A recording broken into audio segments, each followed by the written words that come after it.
저는 오늘 읽어주신 이 마가복음 15장 42절에서 47절의 말씀을 가지고 당돌한 아리마대 사람 요셉처럼, 이런 말씀의 제목을 가지고 함께 은혜를 나누고자 합니다. 오늘은요, 당돌했던 사람 이 요셉의 이야기로 하나님의 말씀을 전하려고 합니다. 오늘 본문의 내용을 보게 되어지면 예수님이 이제 십자가에 달려 돌아가시고 이제 장사하려고 할 때에 요셉이 예수님을 자신의 무덤에 장사하려고 당돌하게 빌라도 총독에게 들어가서 예수님의 시체, 그 시신을 요구하는 모습을 우리가 보게 되어집니다. 오늘 이 본문을 제가 묵상하면서요, 유독 띄었던 저의 마음속에 깊이 들어왔던 단어 하나가 있었습니다. 무엇이냐 하면 바로 43절에 당돌히라고 말씀하고 있죠. 당돌히 빌라도에게 나아가라고 말씀하고 있습니다. 이 당돌하다, 이것을 국어사전을 찾아보니까요, 사전적 의미가 이렇습니다. 당돌하다, 꺼리거나 어려함이 없이 다부지고 씩씩하다, 이런 뜻을 갖고 있어요. 그런데 우리가 사실 흔히 쓰는 이 당돌함이라는 것은 이런 의미보다 부정적으로 쓰일 때가 참 많이 있죠. 예를 들면 참 이 사람 당돌하네 라고 한다면 사실 이러한 의미는 윗사람을 대함에 있어서 뭐 예의가 없거나 또 주제가 넘거나 또 건방지거나 또 그러한 모습을 보일 때 이 당돌함에 대해서 많이 사용을 하게 되어지죠. 그래서 어떤 긍정적인 의미보다 부정적으로 쓰일 때가 좀 더 많이 있는 것 같습니다. 그런데 이 상황 가운데에서도 보게 되어지면 이 아리마대 요셉이요, 빌라도에게 나아갈 때 당돌하게 나아갔다라고 말씀하고 있어요. 그런데 오늘 이 성경을 보게 되어지면 이 당돌함이라는 것은 영어로 하면 볼들리죠. 그러니까 과감하고 힘있고 또 대담하고 용기 있고 용감하게 나아갔다, 이런 뜻을 갖고 있어요. 이 아리마대 요셉, 이 사람은요 당돌했습니다. 용기가 있었고요, 보시는 것 같이 대담했습니다. 과감했고요, 또 힘있었습니다. 오늘 본문을 보게 되어지면서 우리는 이런 질문을 던질 수 있는 거예요. 어떻게 아리마대 사람이 요셉은 세상의 그 권력, 힘, 그리고 예수님은 메시아가 아닌 정치적 선동자라는 그 분위기에 동조하는 그런 상황 속에서 어떻게 이렇게 당돌할 수 있었을까라는 거예요. 근데 이것을 우리가 생각해 본다라면 그것은 그의 신앙이 고스란히 그의 삶으로 나타난 결과이다라는 거죠. 그러니까 다시 말해서 이 당돌함이라는 것은 그 신앙에서 비롯된 것이다 라는 것을 우리가 알 수 있다는 것입니다. 그렇다면 이 당돌함을 보여준 그의 신앙은 어떤 신앙이었을까 라는 것을 우리가 오늘 함께 나누고자 합니다. 바라기는요, 우리 청년들이요, 이 말씀을 통해서 여러분들의 신앙을 좀 점검해 봤으면 좋겠고요, 또 여러분들이 바라기는 좀 당돌해졌으면 좋겠습니다. 이 당돌함이 무엇인지 우리 다시 한번 살펴볼 건데요, 첫째로 그의 신앙은요 공개적인 신앙이었다라는 것입니다. 오늘 본문 42절 말씀을 우리가 같이 한번 읽어보겠습니다. 42절이요, 시작. 이날은 예비일 곧 안식일 전날이므로 저물었을 때에 라고 말씀하고 있죠. 자, 이 말씀을 보면요, 예수님이 돌아가신 날은 안식일 전날로서 안식일을 준비하는 예비일이었습니다. 그리고 34절과 37절 말씀을 보면, 34절 먼저 보겠습니다. 뭐라고 나와 있냐면 제9시에 예수께서 크게 소리 지르시되 엘리 엘리 라마 사박다니 하시니 라고 말씀하고 있죠. 제9시에 예수께서 크게 소리 지르셨대요. 그리고 37절요, 예수께서 큰 소리를 지르시고 운명하시다 라고 나와 있죠. 그러니까 이 말씀을 보면 예수님은 당시 시간으로 제9시, 그러니까 지금으로 이야기한다면 오후 3시에 돌아가셨어요. 이제 몇 시간이 지나면은 안식일이 되어지는 거죠. 안식일의 그 규례를 보게 되어지면 안식일에는 아무것도 할 수가 없습니다. 그러니까 아무 일도 할 수 없었기 때문에 십자가 밑에 있었던 이 여인들과 또 많은 사람들은 누가 빨리 예수님의 시체를 십자가에서 내려서 장사했으면 좋겠다라고 생각을 하면서 나아가지만 그 누구도 할 수 없었던, 그래서 발만 동동 구르고 있었던 그러한 시기였어요. 그런데 예수님의 그 시체를 내리려면 이 빌라도의 그 허락을 맡아야 하는데 예수님의 12제자를 어떻습니까? 다 도망가 버렸죠. 어디에도 남은 사람이 없습니다. 찾아도 찾아볼 수가 없었죠. 아무도 빌라도에게 가서 탄원할 사람이 없었어요. 힘이 없었던 여인들이 할 수 있었습니까? 아니요, 그렇게 하지 못합니다. 그런 식으로 오후 4시가 되고 오후 5시가 되고 이제 시간이 점점 흐르게 되어질 때에 아무도 빌라도에게 찾아가는 사람이 없었죠. 그런 상황 가운데에서 이제 막 해가 지려고 하고 있을 때에 그 장면을 보면서 더 이상 침묵하기 힘들었던 한 숨은 제자가 있었다라는 거죠. 그 제자가 갑자기 등장합니다. 오늘 본문 43절에 보면 이렇게 나와 있죠. 같이 한번 읽어볼까요? 아리마대 사람 요셉이 와서 당돌이 빌라도에게 들어가 예수의 시체를 달라고 하니 이 사람은 존귀한 공회원이요 하나님의 나라를 기다리는 자라. 그때 무거운 이 침묵을 깨고 한 사람이 당돌하게 빌라도에게 가서 예수님의 그 시체를 달라고 했는데 사람들은요 그 사람이 누구인지를 알게 되어지고 깜짝 놀라게 되어집니다. 왜 그렇습니까? 왜요? 이 사람은 존귀한 산헤드린 공회원이었던 아리마대 사람 요셉이었기 때문입니다. 제자들이 아니었어요.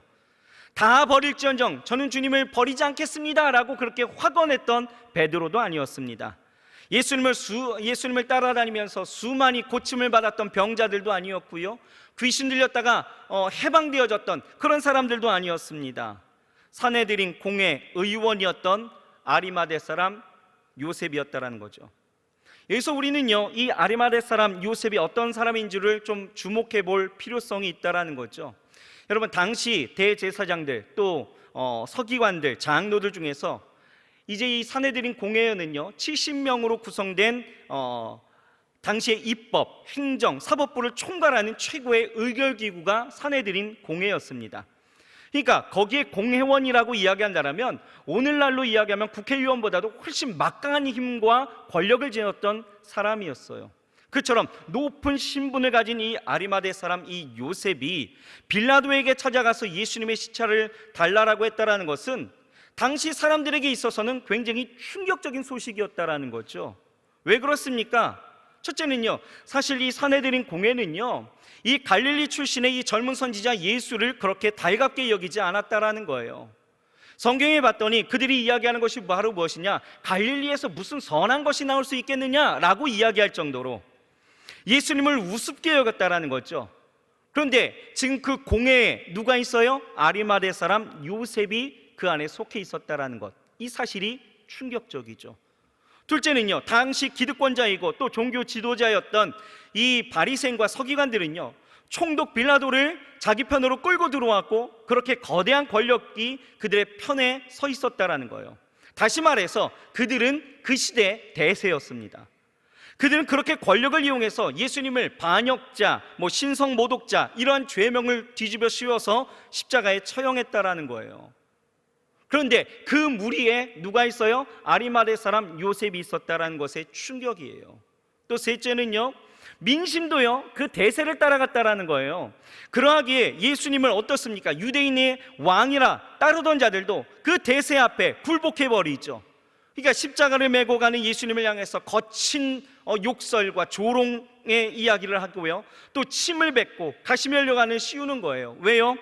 거역하면 자기들이 불이익을 당할 것이 뻔하기 때문에 그 대세를 따랐던 그 무리 가운데 누가 있는 거예요? 아리마대 사람 요셉이 있는 거예요. 만약 여기서 아니다, 당신들은 모른다, 예수님은 메시아다, 우리 왕 되신 사람이다 라고 한다면 여러분 그렇게 이야기할 그런 강심장이 있을까요? 없습니다. 10명이 지지하는 의견에 나홀로 반대하여서 아니다 라고 말하는 것, 이거 쉽지 않다라는 것이죠. 그런데요, 이 아리마대 사람 요셉은요 당돌이 예수님의 시체를 요구했다라는 것은 굉장히 충격적인 사건이에요. 여러분, 심리학자 애쉬라는 사람은요 이런 실험을 한 적이 있습니다. 이 준비된 그 실험실 안에 자연스럽게 5 사람이 자리를 잡고 앉아 있어요. 그리고 6번째 자리에는 피실험자를 앉게 합니다. 이 6명에게 실험자는요 기준이 되는 선을 하나 보여주는 거예요. 그리고 크기가 비슷한 또 다른 한 선을 보여주면서 이 선은 기준선보다 큰가 작은가를 이제 묻게 되어지는 거죠. 그러면서 서로의 의견을 말하게 하는 거예요.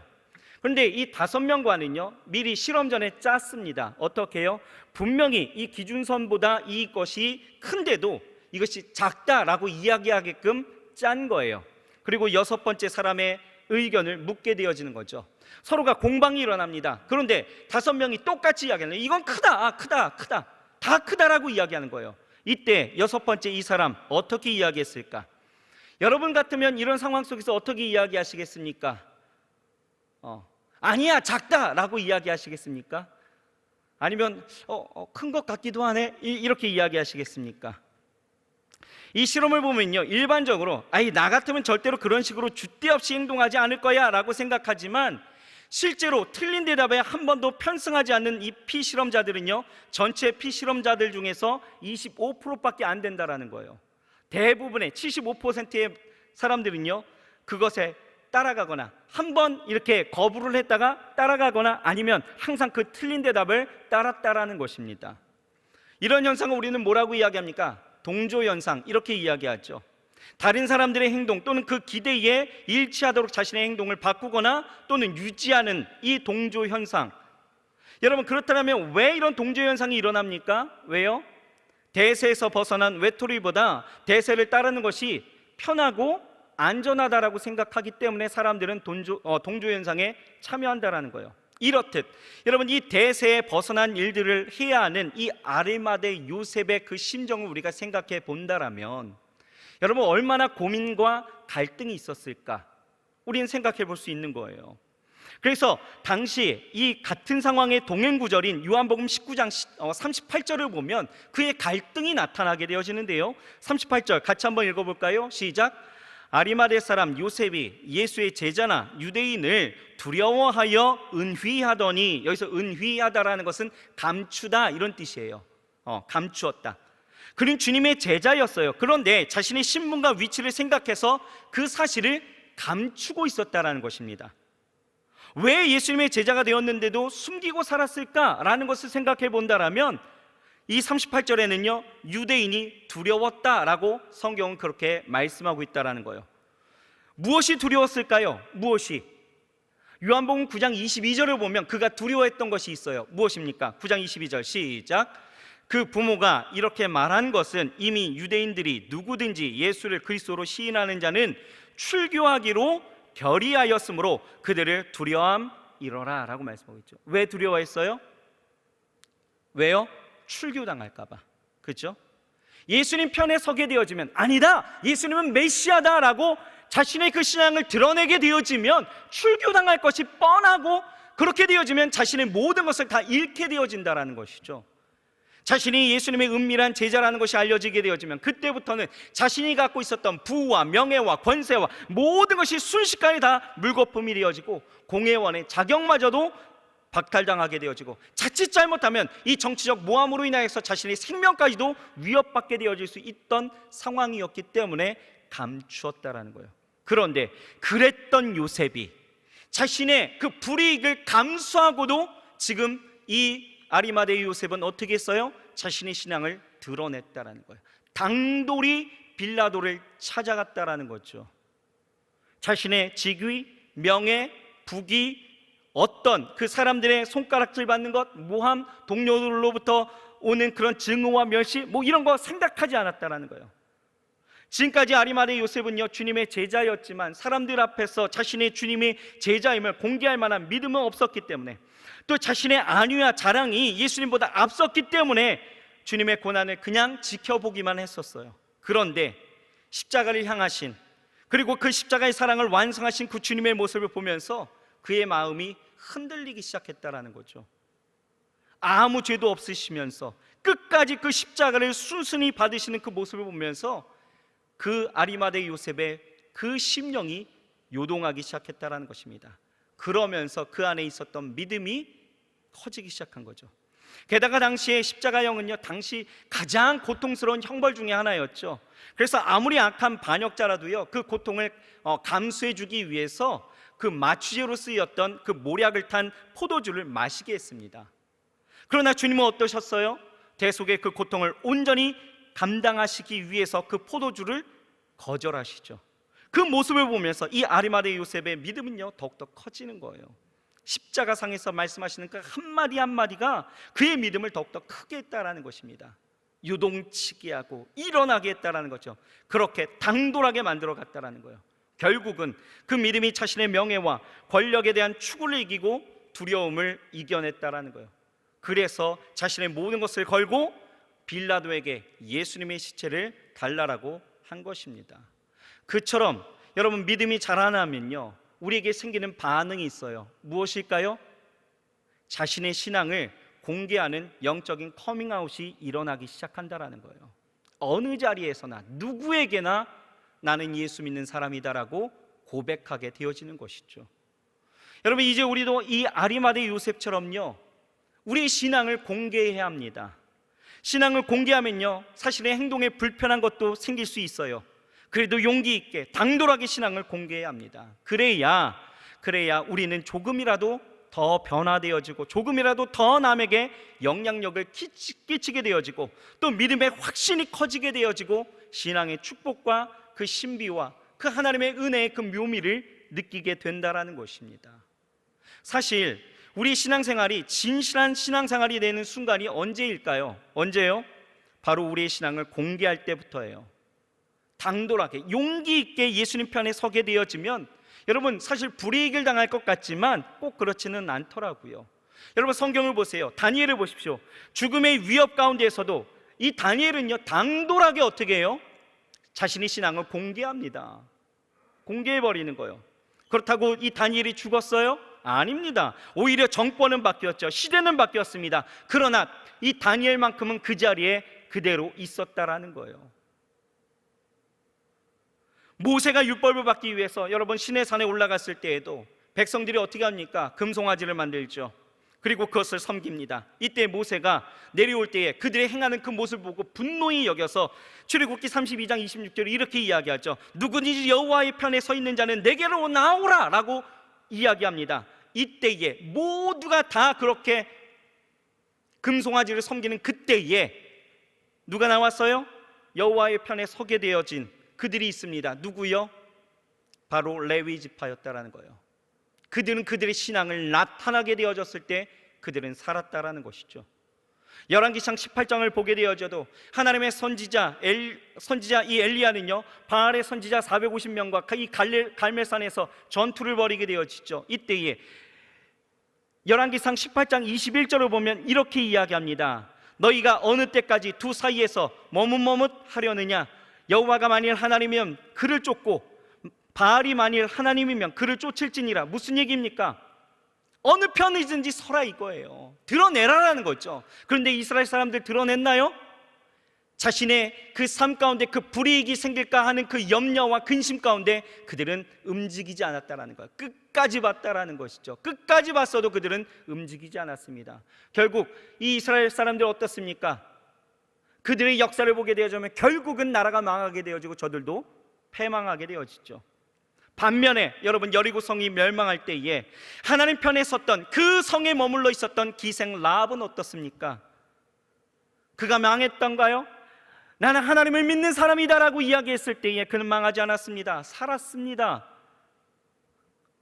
여리고성이 다 무너져도 그의 가족과 라합은 구원을 얻었다라는 것이죠. 그렇게 살았고 예수님의 족보에 들어오는 은혜를 누리게 되어졌다라는 거예요. 여러분, 또 이야기할까요? 다니엘의 세 친구가 하나님 편에 서는 그 용기를 가지고 그리 아니하실지라도 내가 하나님만을 내가 섬기겠다라고 이야기하고 당돌하게 나아갔을 때 어떤 일들이 일어납니까? 그들이 죽었어요? 아니요. 풀무불 가운데서도 하나님은 그들을 보호해 주셨다라는 것이죠. 여러분, 우리도 이 삶의 현장 가운데서 여러분들의 그 신앙을 드러내야 합니다. 공개할 수 있어야 된다는 것, 당돌하게 좀 살아가야 합니다. 예수님 편에 설 수 있어야 된다는 것이죠. 여러분, 요셉이 공개적으로 자신의 신앙을 드러나자 어떤 일들이 일어납니까? 요한복음 19장 39절에 이런 말씀이 나와요. 같이 한번 읽어봅시다. 시작. 일찍이 예수께 밤에 찾아왔던 니고데모도 모략과 침향 섞은 것을 100리트라쯤 가지고 온지라.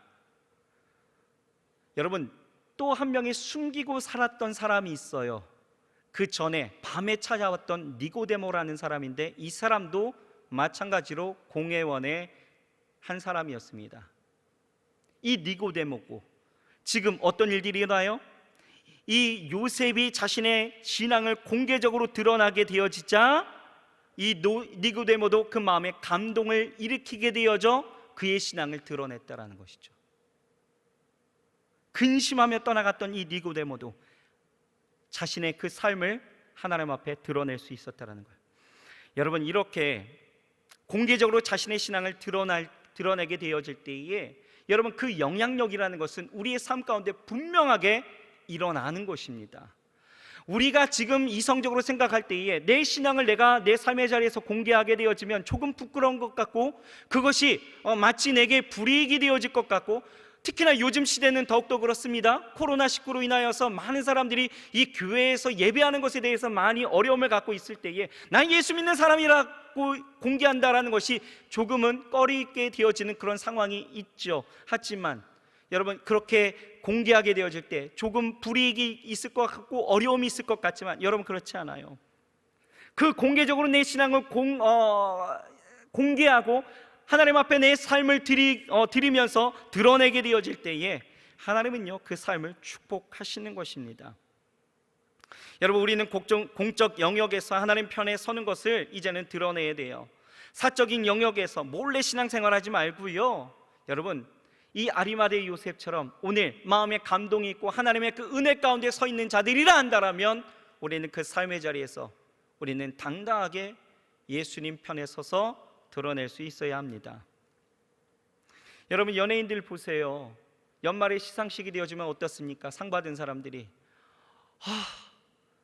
이 모든 것이 하나님의 은혜입니다, 하나님이 축복해 주셨습니다, 하나님께 모든 영광 돌립니다, 이런 거 보면서 우리는 와, 저 사람 예수 믿는 사람이네 하면서 우린 그걸 부러워합니까?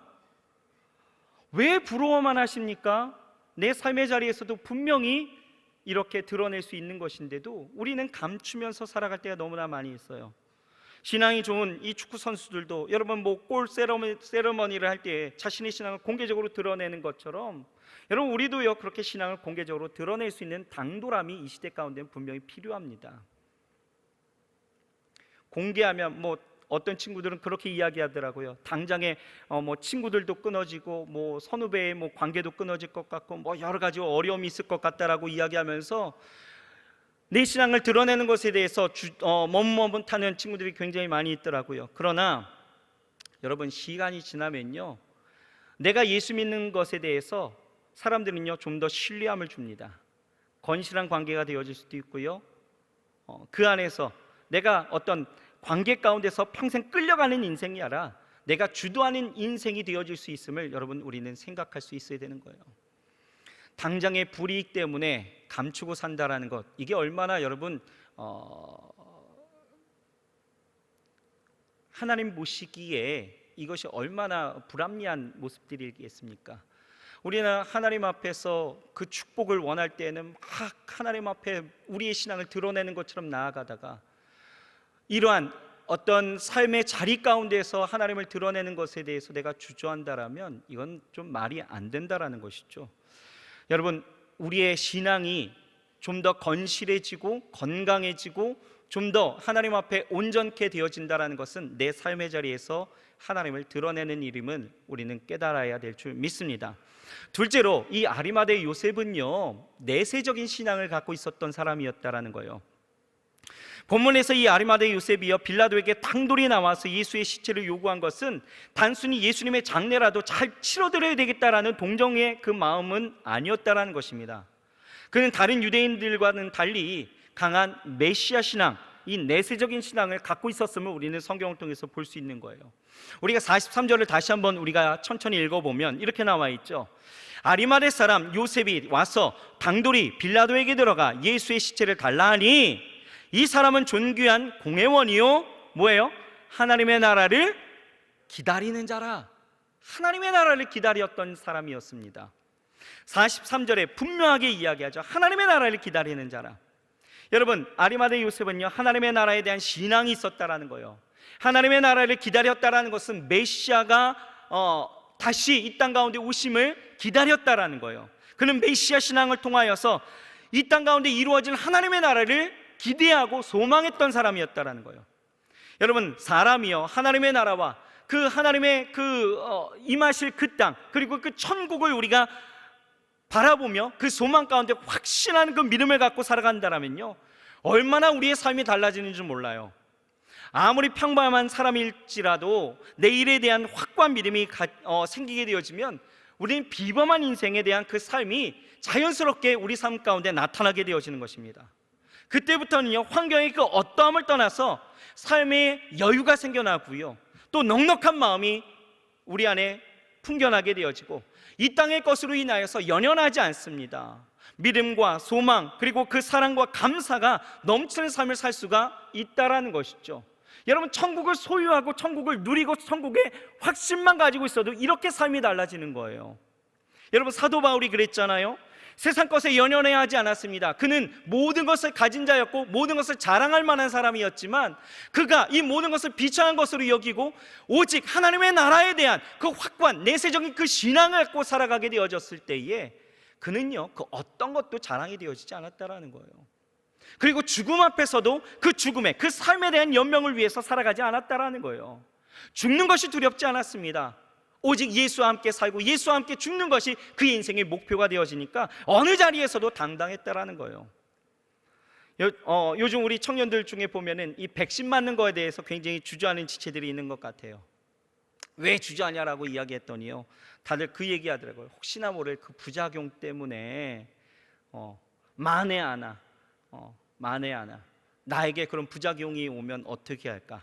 뭐 언론 매체를 통해서 전해듣는 그 부작용 사례도 많고, 또 주변 지인들이 백신 맞고 아팠다더라 하는 경험담도 있고, 또 국가에서 인정해주는 어떤 그 부작용의 피해 그 보상 사례가 극히 드물더라 하는 부분들도 듣게 되어지면서 마음에 어려움이 있는 거죠.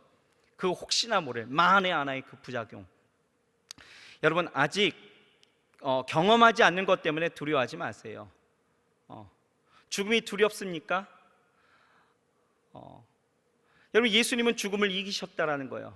죽음이 끝이라면 우리는 두려워해야 될 필요성 분명히 있어요. 하지만 죽음은 끝이 아니기 때문에, 그리고 그 죽음 이후에 우리의 삶 가운데서는 분명히 하나님이 천국으로 우리 안에 영생으로 허락해 주신 그 은혜가 있기에 우리가 그것을 믿는다라면 우리는 두렵지 않다라는 거예요. 이길 수 있습니다. 여러분, 당시에 대부분의 유대인들은요, 이 땅의 그 왕국을 기다리고 있었어요. 그래서 메시아가 철장 권세를 가지고 흰말을 타고 와서 초인적인 그 능력을 통해서 수많은 사람들을 거느리고 또 로마를 물리치고 옛날에 그 다윗 왕국보다도 더 큰 대제국을 건설하는 꿈을 꾸고 살았다라는 것이에요. 그런데 예수님을 보니까 어떻습니까? 그 영향력이 가난한 자들, 병든 자들, 억눌리고 귀신 들린 자들, 이 사람들에게 미치면서 군중의 바람을 일으키는 것 같지만 그 힘이 미약해 보이는 거예요. 또 예루살렘에 입성하면서 흰말을 타고 개선장군처럼 들어가시는 것이 아니라 어린 나귀를 타고 들어가시는 거죠. 예수님의 모습이 저들에게 있어서는 어떤 기대했던 모습과는 전혀 달랐다라는 거예요. 그러니까 유대 종교 지도자들의 그 입장에서 보게 되어지면 예수님은 도저히 메시아로 인정할 수가 없었다라는 것이죠. 그리고 그들이 의해서 예수님이 붙잡혀 끌려다니시는 그 모습을 보고 군중들도 어떻습니까? 야, 진짜 메시아라면 저렇게 힘없이 끌려다닐 수 있겠는가? 가짜다, 우리가 속았다라고 해서 결국 주님을 십자가에 못 박으라고 소리치게 된 것이죠. 그러나 여러분, 이 아리마대 사람 이 요셉은 달랐다라는 거예요. 이 땅의 왕국이 아닌 하나님의 나라를 기다리고 그것을 아는 사람이었다라는 거예요. 그러니까 이 아리마대 사람 이 요셉은요, 예수님이 돌아가실 때에 십자가에서 돌아가시면서 또 아버지여, 저들이 하는 것을 모르오니 용서해달라고 기도하시는 그 예수님의 모습을 보면서 하나님의 나라가 분명히 있다라는 것을 깨닫게 되어지고요, 고통 가운데 함께 달린 그 강도들 중에 한 사람에게 네가 오늘 나와 함께 낙원에 있겠다라는 그 예수님의 말씀을 듣게 되어지면서 그는 확신하게 되어졌다라는 거예요. 하나님의 나라가 있다. 십자가를 지켜보는 이 백부장조차 저는 하나님의 아들이었도다라는 그 고백을 하게 되어질 때에 그 사람의 그 고백을 듣게 되면서 하나님의 나라가 분명히 있다라는 것을 그는 깨달았다라는 거죠. 이 땅의 삶이 이 땅으로 끝나는 것이 아니라 분명히 하나님의 나라가 있음을 보게 되어지니 여러분 어떻습니까? 이 아리마대 사람은 당돌해질 수 있었다라는 거예요. 이 땅의 것이 끝이 아니기 때문에 하나님의 나라가 분명히 있기 때문에 하나님의 나라를 기다린 자로 그는 당돌해질 수 있었다라는 거예요. 여러분, 천국이 있음을 믿으십니까? 한 13분만 천국이 있음을 믿으시는 것 같아요. 이거 큰일 났습니다. 주님 당장 오시면 어떻게 하시려고 그래요? 여러분들 강요하는 건 아니지만, 여러분 하나님 나라가 있음을 믿으십니까? 믿으십니까? 우리가 하나님의 나라가 있음을 믿고 지금 이 자리에서 우리가 함께 예배하는 거 아니겠어요? 그렇다면 우리 안에 분명히 하나님의 나라가 있음을 분명히 알고 있었다라면 우리도 아리마대 요셉처럼 당돌해질 수 있어야 된다는 거예요.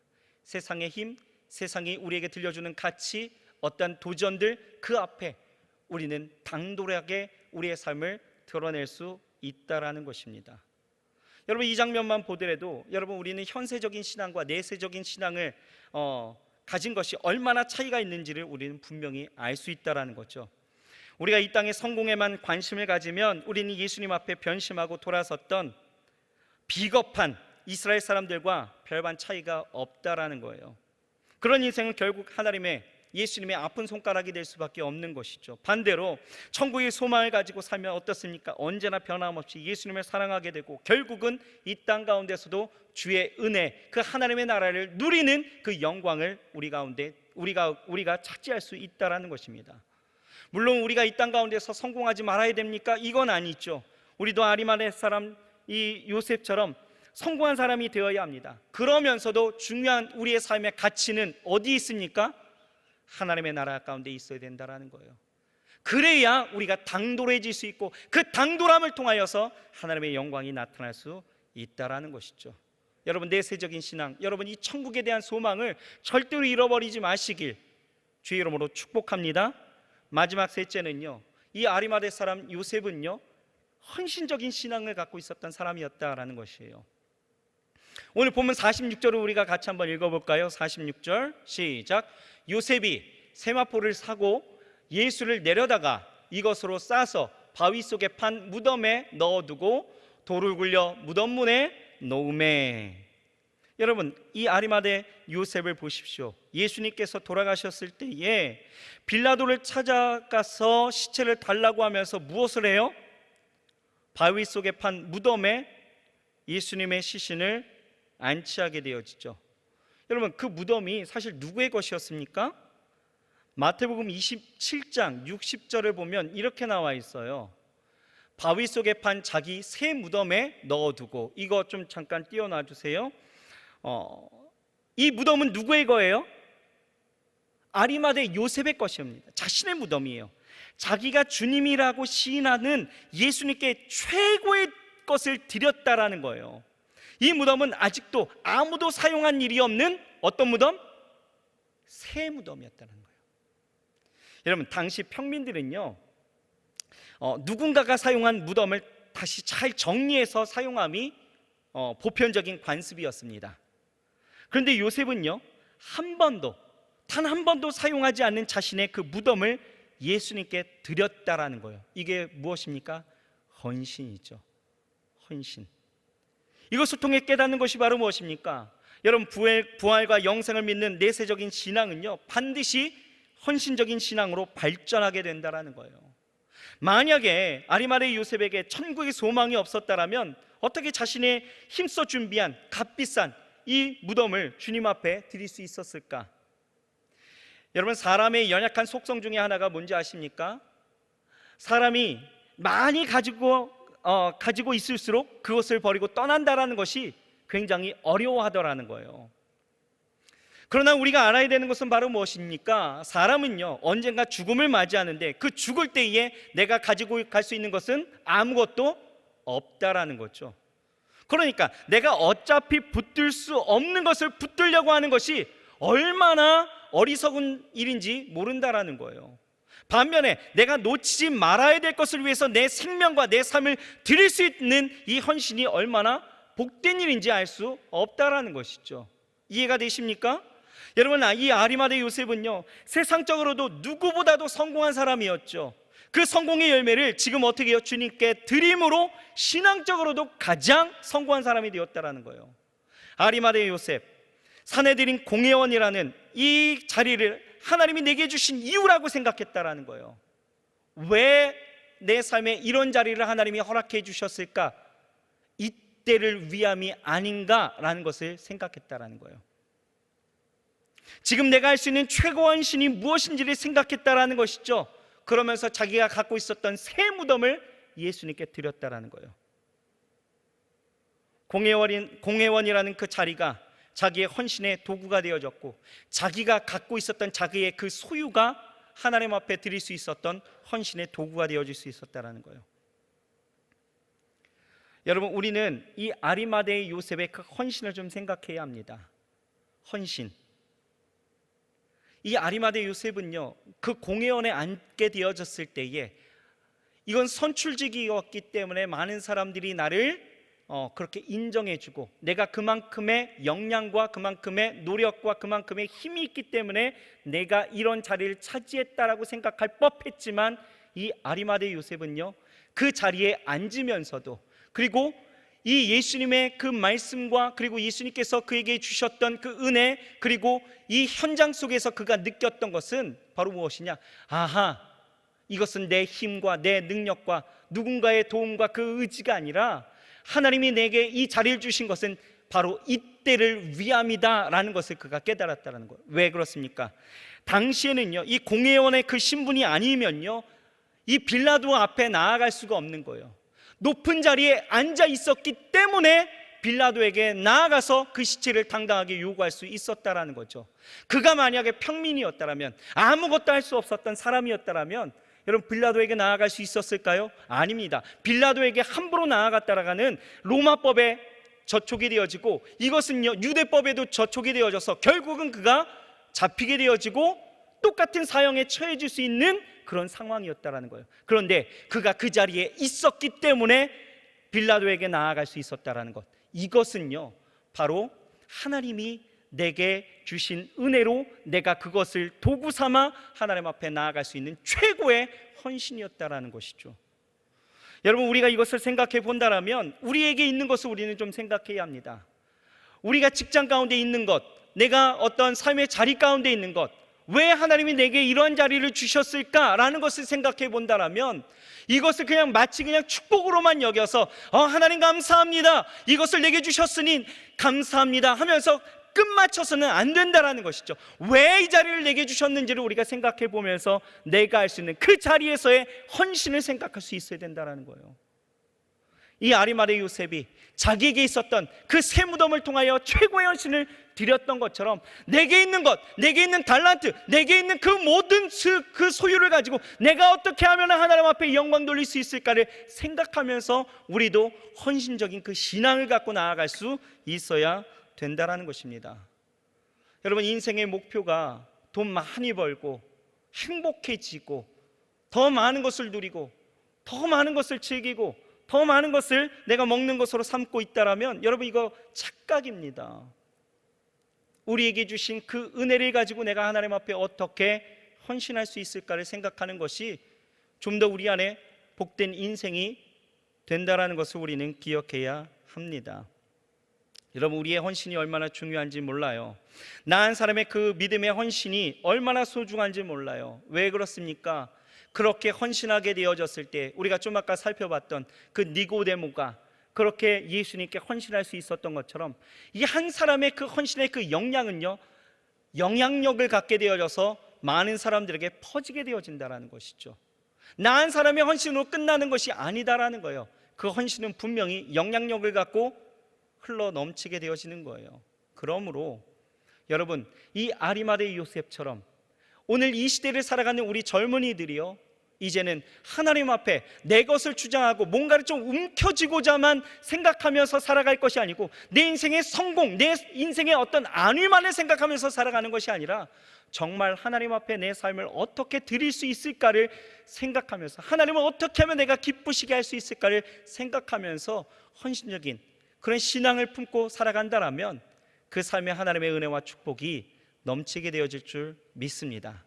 말씀을 정리할게요. 이거 돌리셔도 돼요. 네. 여러분, 저는 지난 추석에 여러분 뭐 하셨나요? 저는 아들이 고3이라 뭐 어딜 갈 수가 없었고 집에서 요즘 한참 유행이라고 이야기하더라고요. 그 오징어 게임. 오징어 게임 아시나요? 예. 이 유튜브를 갔더니 뭐 오징어 게임 막 이렇게 있어갖고 이 오징어 게임이 도대체 뭐야라고 하면서 이제 그걸 한번 봤어요. 찾아서 봤습니다. 그런데요, 이 드라마를 보니까요, 굉장히 깨닫게 하는 부분들이 굉장히 많더라고요. 생각이 굉장히 많아졌습니다. 이 드라마 보니까 이런 거죠. 자기의 유익을 위해서라면 남이 어떻게 되든 상관없는 거예요. 이 시대의 모습이 정말 그렇죠. 내가 잘 되기 위해서는 약삭빠르게 자기 편을 만들든지 또는 어떤 힘이 있는 편에 서든지 또는 속이는 편법을 써서라도 생존하려는 그 모습이 정말 이 시대의 우리의 모습이더라라는 거죠. 또 이 세상에는 절대 깐부는 없다라는 것을 우리에게 보여주고 있죠. 뭐 여러 가지의 모습을 우리에게 보여줬다라고 생각하는데, 여러분 정말 우리 이 시대, 우리 젊은이들이 살아가는 이 시대가 정말 그렇습니다. 오늘의 시대를 보면요, 이기적인 그 욕심과 약속과 신의를 헌식짝처럼 버리는 사람들이 많죠. 결정적인 순간에는 그 책임을 회피해 버립니다. 잘 믿는 것처럼 보이다가도 불이익이 다가오면 숨어버리는 거죠.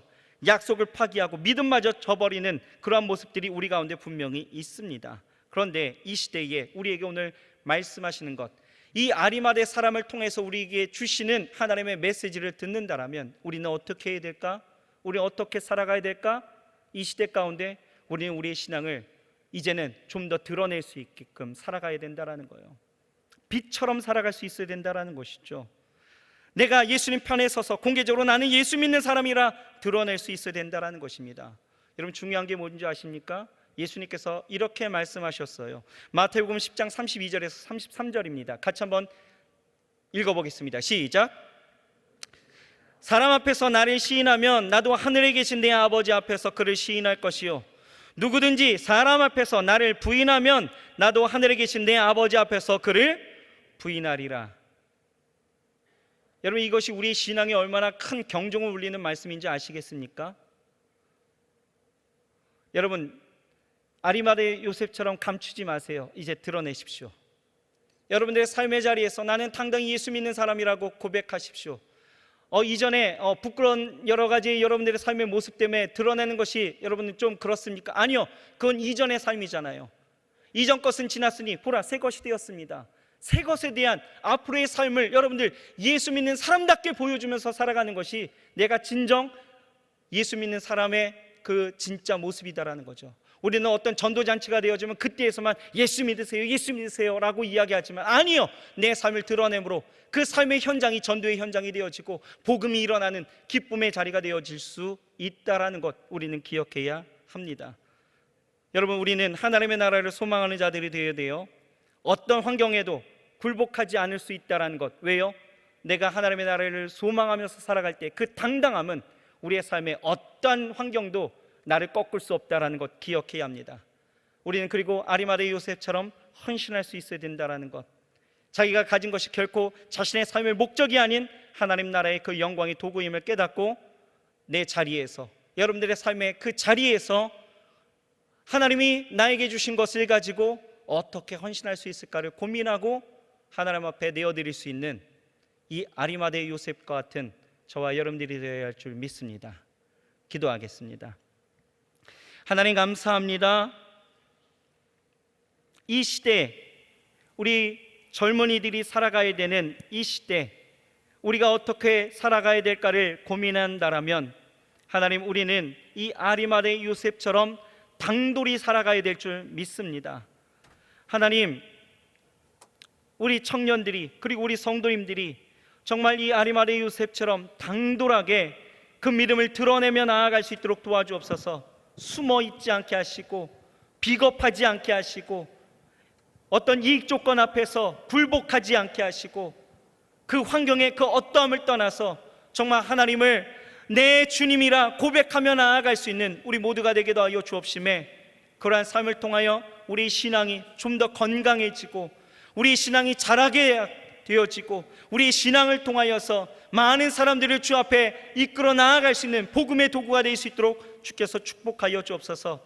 하나님, 우리 사랑하는 청년들이 정말 하나님 안에서 하나님의 나라를 소망하는 자들 되기도 하여 주옵시매 정말 젊다 하여서 아버지 하나님이여 그 모든 삶을 어지럽게 살지 않게 하시고 확고한 하나님의 나라를 바라보면서 환경의 그 굴복 앞에 쓰러지지 않게 하시고 넘어지지 않도록 하나님 함께하여 주시옵소서.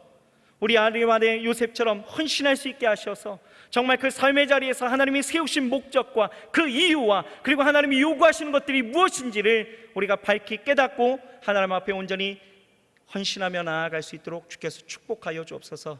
하나님, 이 신앙을 우리가 갖기를 소망합니다. 우리 안에 함께하여 주셔서 이 신앙으로 이 시대를 멋지게 당돌하게 살아갈 수 있도록 역사하여 주옵소서. 예수님의 이름으로 감사하며 간절히 기도합니다. 아멘.